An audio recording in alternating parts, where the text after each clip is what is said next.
Control your emotion. अपने जज्बात पे काबू पाना सीखो। अगर कोई चीज है जो तुम्हें रोक रही है, जो तुम्हें नीचे गिरा रही है, वो तुम्हारे हालात नहीं, वो तुम्हारे अंदर के अनकंट्रोल इमोशन है। क्योंकि सच तो ये है, कई बार तुम्हारे फैसले तुम्हारा दिमाग नहीं, तुम्हारे इमोशन लेते हैं, और वही इमोशन तुम्हें बार बार गलत फैसले लेने पर मजबूर कर देते हैं। तुम सोचते हो मैं स्ट्रांग हूँ, लेकिन जरा सोचो, अगर किसी का एक शब्द, किसी का एक व्यवहार तुम्हारे पूरे दिन का मूड बदल सकता है, तो क्या तुम वाकई स्ट्रांग हो?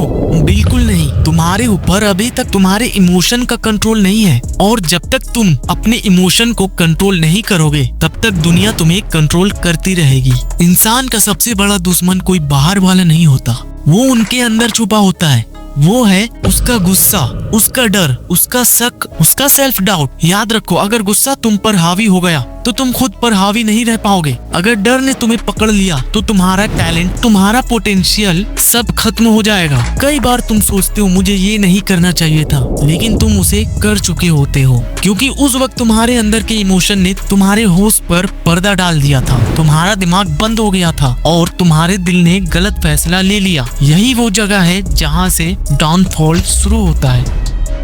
जरा सोचो, जब कोई तुम्हें गुस्सा दिलाता है, जब कोई तुम्हें रुला देता है, जब कोई तुम्हें मैनिपुलेट कर देता है, सिर्फ इसलिए क्योंकि वो जानता है कि तुम इमोशनल हो, तो असल में कंट्रोल किसके पास है? तुम्हारे पास या उनके पास? याद रखो, जिसे तुम्हारे इमोशन कंट्रोल करना आ गया, उसे तुम्हें कंट्रोल करना आ जाएगा। और अगर तुमने अपने इमोशन पर काबू पा लिया, तो तुम्हें कोई नहीं कंट्रोल कर सकता। इमोशन कंट्रोल का पहला रूल, जब भी कोई स्ट्रॉन्ग इमोशन आए, गुस्सा, डर, जलन या गिल्ट, बस 5 सेकेंड रुकना, कुछ मत बोलना और कुछ मत करना। बस खुद से ये सवाल पूछना, जो मैं अभी करने जा रहा हूँ, क्या वो सच में मैं करना चाहता हूँ या मुझसे करवाया जा रहा है? क्योंकि ज्यादातर लोग गुस्से में वो कर देते हैं जो वो खुद नहीं करना चाहते, और फिर वो पूरी जिंदगी पछताते हैं। ये 5 सेकेंड तुम्हें बचा सकती है, एक झटके से, एक रिश्ते के टूटने से, और कभी कभी पूरी जिंदगी की गलतियों से।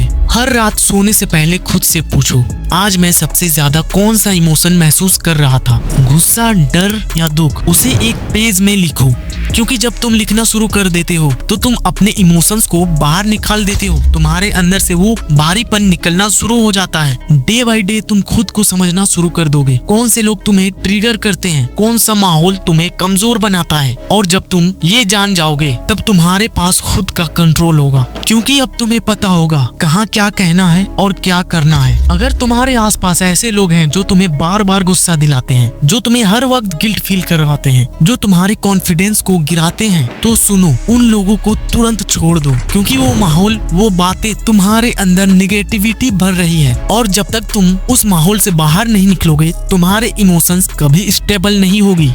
Morning control practice. हर सुबह उठो थोड़ा जल्दी, सिर्फ अपने लिए। 5 बजे नहीं तो 6 बजे, फर्क नहीं पड़ता। बस 10 मिनट अपने साथ बैठो। फोन नहीं, गाने नहीं, बातें नहीं, बस साइलेंस में अकेले में बैठो और लंबी सांस लो और ऑब्जर्व करो कौन से विचार तुम्हें सबसे ज्यादा परेशान कर रही है। धीरे धीरे तुम खुद पर कंट्रोल पाना शुरू कर दोगे। मेडिटेशन कोई रिलीजियस एक्ट नहीं है, ये तुम्हारे दिमाग का ट्रेनिंग है। जैसे जिम में बॉडी ट्रेन करता हो, वैसे ही साइलेंस में बैठकर माइंड ट्रेन होता है। और जिस दिन तुम्हें अपने माइंड पर कंट्रोल मिल गया, तो उस दिन से तुम्हें कोई हरा नहीं सकता। याद रखना, इमोशन तुम्हारे लिए है, तुम इमोशंस के लिए नहीं हो। महसूस करो, लेकिन उनमें डूबो मत। दर्द आएगा, डर लगेगा, लेकिन उसे ऑब्जर्व करो, रिएक्ट मत करो। हर बार जब तुम रिएक्शन की जगह साइलेंस चुनते हो, तुम एक सही डिसीजन ले पाते हो। हर बार जब तुम गुस्से की जगह पेशेंस को चुनते हो, तब तुम अपने लाइफ में आगे बढ़ते हो। तुम्हारे इमोशंस तुम्हारे दुश्मन नहीं है, बस उन्हें समझना बाकी है, क्योंकि जिस दिन तुमने उसे समझ लिया, उसी दिन से तुम खुद को जीत पाओगे। तो दोस्तों, अगर इस वीडियो से तुम्हें थोड़ा भी मोटिवेशन मिला हो, तो वीडियो को लाइक और सब्सक्राइब जरूर कर देना, और कमेंट में बताना नेक्स्ट वीडियो किस टॉपिक पर बनाऊं।